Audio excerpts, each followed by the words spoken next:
Welcome to my channel. This is Deborah Clutter.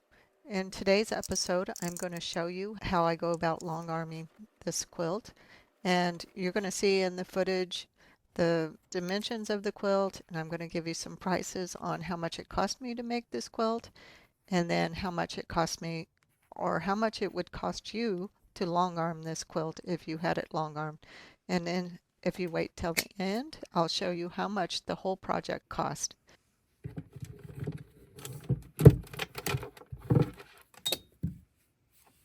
So right now I'm getting ready to cut my batting, and I just usually roll it out on the floor. This is a 120-inch wide batting. I cut the batting about 68 inches. The quilt is 60.5 inches wide, so I cut the batting about 8 inches bigger. If you'd like to make a quilt that's similar to this one, there is a link in the description on how to make the striped block. The rest of the blocks are just 12.5 inch squares, so pretty simple to make. I'm just trying to decide what color I want, so I think I'll choose this variegated and maybe a solid color and see how it looks.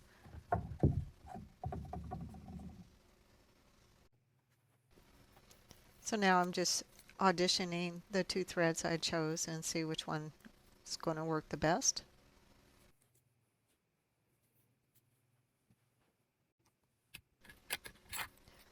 So now I'm getting ready to wind some bobbins. So I think I'm going to wind 5 bobbins. In the end, I think I only wound 4. So I really don't have a lot of this thread, so I don't know if I'm going to use it all or what. If I do, I'll just have to improvise.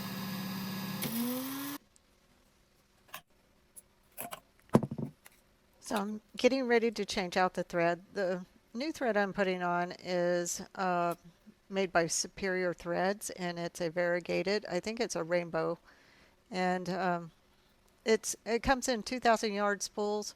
So I used a little bit of it. We'll see if I have enough.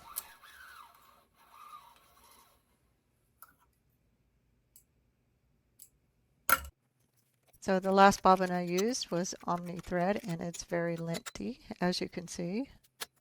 So I got to clean it out. I know there's lint all over my machine. And it's really hard to oil this with one hand, as you can see. So I'm getting ready to put the bobbin into the bobbin holder. And the clips you see on my bobbins are some that I 3D printed. If you're interested, leave me a comment and I'll get back to you. Thanks. So now I just want to test my bobbin tension on my TOA gauge. And I want it to read somewhere close to 200. If it's a little less, that's fine.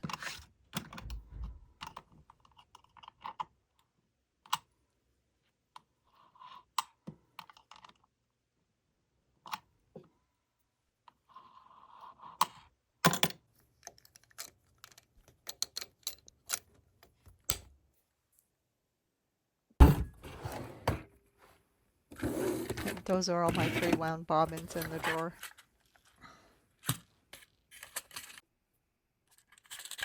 So I'm using a size 18 needle, and I just need to change the needle real quick.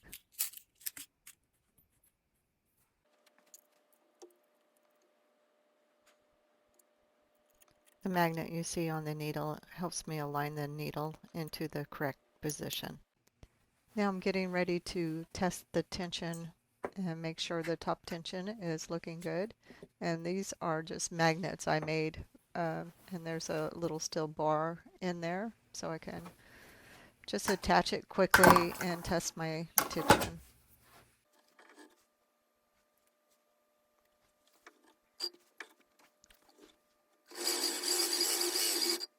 All right, I didn't have to change any of the tension on the top.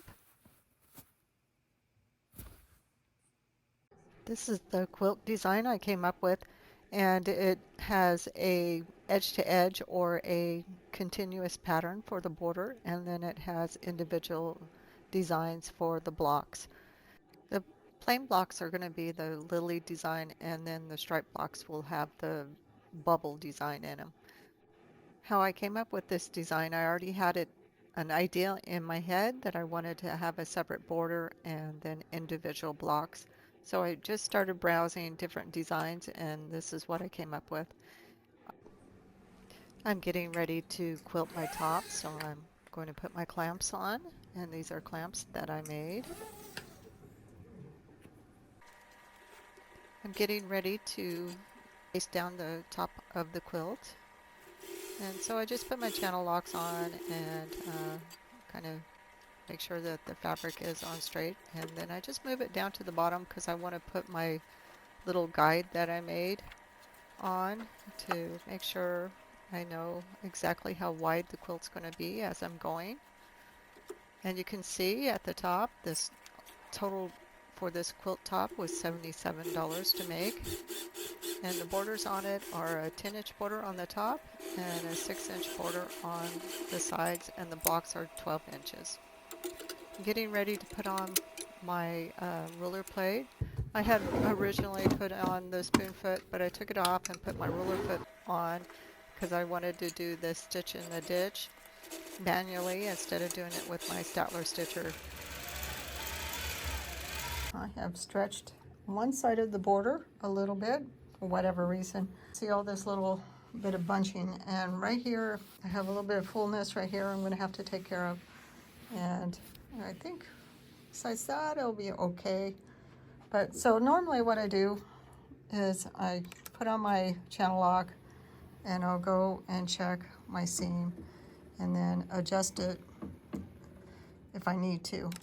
And then I'll do that for every row as I'm stitching it, and hopefully I can get it sort of straight.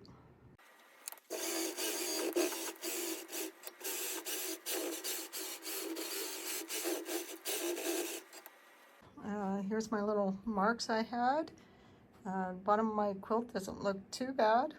So I did have a little fullness over here also, but it wasn't too bad to take care of. All in all, not too bad. Nothing I can't deal with. If you're wondering, these were what my Gammill came with.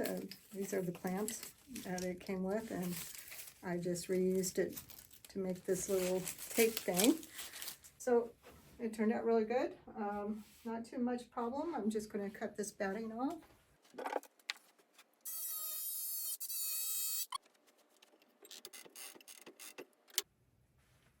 So that took about an hour to finish that. Let's recap real quick.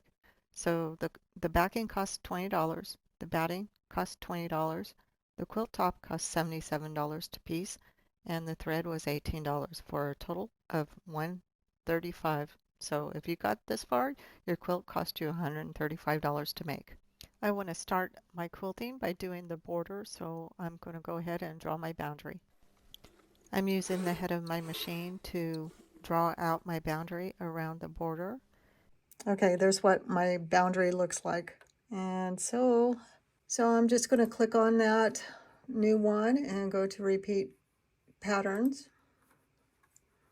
I want to change this to upper left corner. And I want to start a little bit outside the boundary. If you do not turn this lock off, then it does funky things. We'll just put 8 of them in, just in case. Here's my repeat pattern, and the first thing I want to do is come up to this row, go fill inside, and it's going to fill everything inside, and then I'm going to go ahead and start quilting.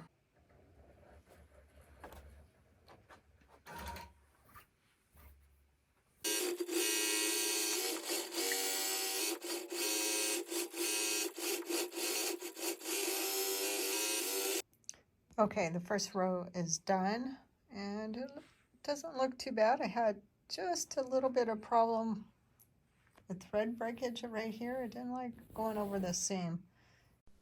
I'm going to press the K key on my keyboard to select the boundary, and then I'm going to hit my delete key to delete the boundary so I can draw a new one.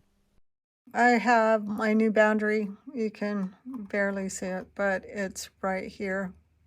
There's one right here, and then one on the right on this side. And this is the next row I need to quilt. So I'm just going to select those, fill inside, and then I'm going to get this weird thing because I combined the patterns. And so I just need to go to my nodes,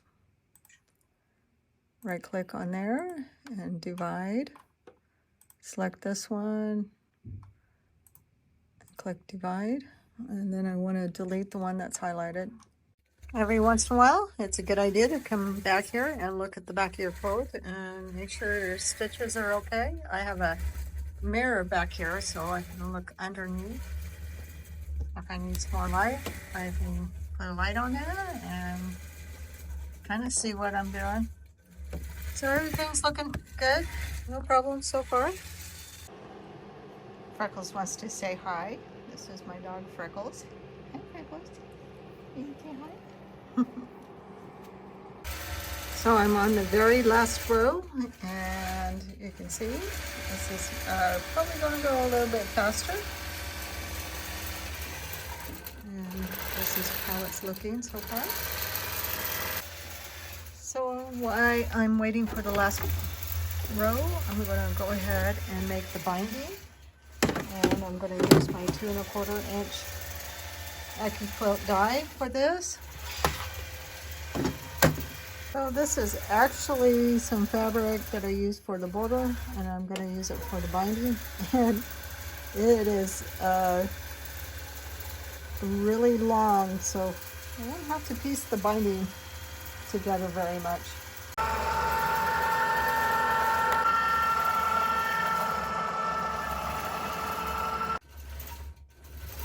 And here's our binding strips, and I don't really think I'm going to need to cut much more than this. This is how long my strips are. It's probably the length, maybe 3 yards. I'm getting close to the end, and I think it turned out really well. Kind of what it looks like.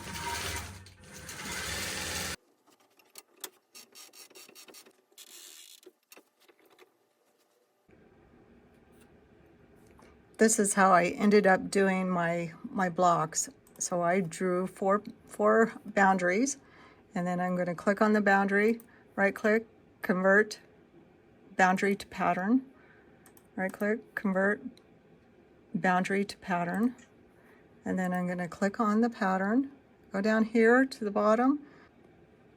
So you have to remember to turn the lock on down here so that both sides are going to scale evenly, because otherwise, if you don't do it, and you have to do it every time you click on it, which is annoying.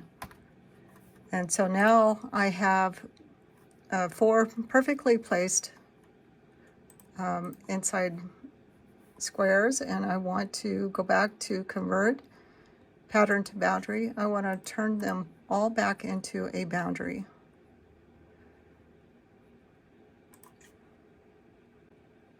From there, I can go ahead and click on the first boundary, and it's going to be my lily block. Go to features, pattern to boundary, and then I can click on this and move it around with the handles to exactly how I want it. And I'll do that for each one.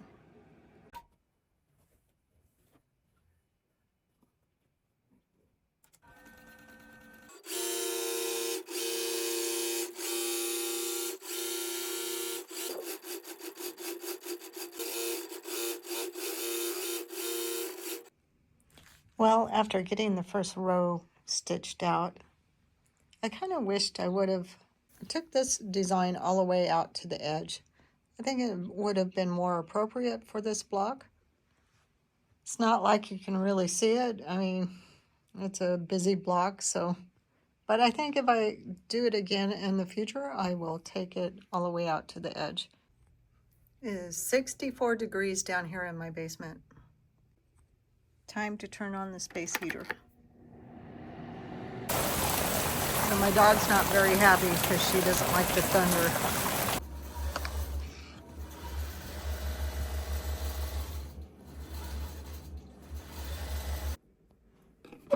I finished creating my binding, so now I'm going to grab a binding clip.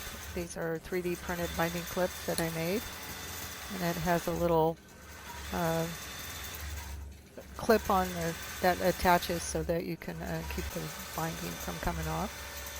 And I obviously made a lot more binding than I needed, but that's okay. I'll use it on another project.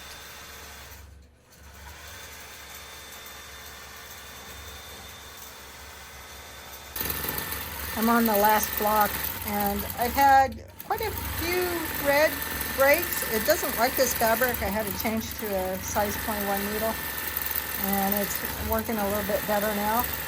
I just realized I forgot to quilt this last row, so I'm going to have to do that, and then I'll be done. So I used 4 bobbins on this quilt, and right about here I ran out of bobbin. And so this is about how much I had to wind to finish the quilt. Okay, time to unroll. I know, I always have thread on me somewhere. It never fails. I can go to town and I'll have thread on me. So I'm just cutting my quilt off of the frame right now, and I use my electric scissors. And this just helps me square up the quilt later. I don't have to deal with all that extra fabric, and it just works out much nicer for me. All right, here's what the quilt looks like. Let's recap. The quilt was 60 by 80 inches, so 400 or 4,800 inches times 0.025 for the quilting would equal $120. Your quilting would have cost $120. At least that's what I would have charged. You can charge less, 0.23 if you want. It depends on whoever's doing your quilting. But at 0.025, that's like $20 an hour. It took approximately 6 hours to do the quilting. 30 minutes setup, 1 hour stitch in the ditch, half an hour for designing the quilt, 2 hours on the border, and 2 hours on the blocks. Here's the front, and here's the back. Now I'm trimming up the quilt, and I always start with the corners and use my corner ruler to get them nice and square, and then I'll use my longer ruler to do the sides. This usually takes about 15 minutes, I would guess. I didn't time it, so hopefully about 15 minutes. Now I'm getting ready to put on the binding, and I'm using my serger to put the binding on the front. And that's what I usually do. It doesn't mean that's how you have to do it, but that's how I do it. And then I leave a little gap, and then I join the binding right here. And then I'll take it back to the serger and finish serging that seam.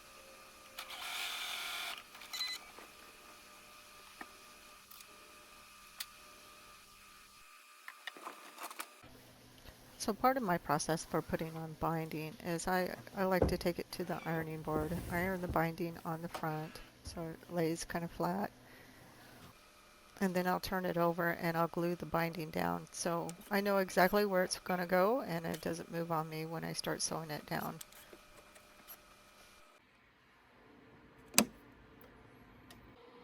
I'm getting ready to sew the binding down, and I'm going to use my Baby Lock Destiny 2, and I still have my embroidery unit on, so I'm just going to move it over to the side, and then I'm going to change the foot from the embroidery foot, and I'm going to put on my walking foot. And I love this walking foot for Baby Lock, even though it's a little bit cumbersome trying to put it on.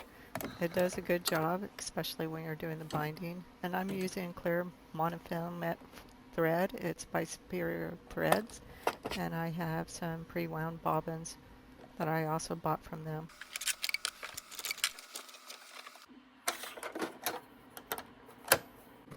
I'm using a small zigzag stitch. This is the finished quilt. So let's recap. The quilt cost $135, including all supplies, backing, batting, and quilt top and thread. The quilting cost $176, including adding the binding, which was $56. So the total cost of the quilt was $311. It took approximately 17 hours to make the quilt, and that's including the binding and the quilting. So if you were to charge somebody to make the quilt, it would probably cost you about $250 if you charged $25 an hour. That's 10 hours to make the quilt top. I hope you enjoyed this episode, and leave me a comment if this was enlightening to you as it was to me. Thanks.